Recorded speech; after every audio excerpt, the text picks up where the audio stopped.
If this $100 million car made out of gold was yours, would you repair it?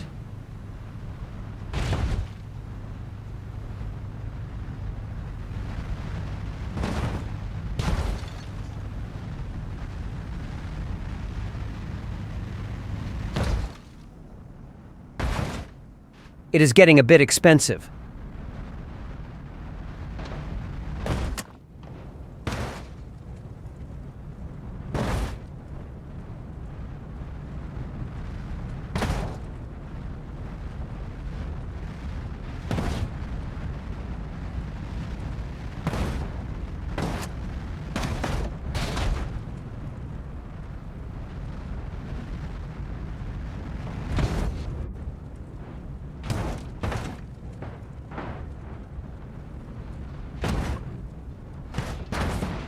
I think I have to buy a new car.